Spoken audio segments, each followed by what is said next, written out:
Hi hello welcome to Chanti mobile. Chanti mobile లో ఒక సరికొత్త మొబైల్ తీసుకొచ్చామండి. T4X.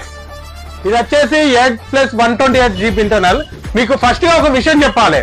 ఫస్ట్ గా ఏంటి అంటే వివో కంపెనీ వాళ్ళు ఫస్ట్ టైం అండి 6500 mAh బ్యాటరీతో ఈ ఫోన్లు తీసుకొచ్చారండి. ఇందులో వచ్చేసి 8GB ర్యామ్ 128GB వచ్చేసి 15000 ఉందండి. 8GB ర్యామ్ 256 వచ్చేసి 17000 ఉందండి. 6GB ర్యామ్ 128GB వచ్చేసి 14000 ఉందండి. ఇంత తక్కువ రేట్ లో చాలా బెటర్ ఉన్న ఫోన్లు అండి ఇవి. మళ్ళీ 6500 mAh బ్యాటరీ అండి, 44W చార్జర్ అండి. కెమెరా క్వాలిటీ కూడా జబర్దస్త్ గా ఉంటదండి. ఇది కొత్తగా లాంచ్ అయిన మోడల్స్ అండి. ఈ మోడల్స్ లో మేము మా తరఫున క్రాష్ కార్డ్ ఆఫర్ కూడా ఇవ్వబోతున్నాం అండి. ఇది చూడండి, క్రాష్ కార్డ్ ఆఫర్ కూడా ఇవ్వబోతున్నాం అండి. ఎవరికైనా ఏ కస్టమర్ కైనా మా స్టోర్ కి వచ్చే వాళ్ళకి పక్కా మేము క్రాష్ కార్డ్ ఆఫర్ అయితే ఇవ్వబోతున్నాము అండి. ఇలాంటి ఆఫర్ల కోసం చంటి మొబైల్ విజిట్ కండి. Thank you for watching video Chanti mobile.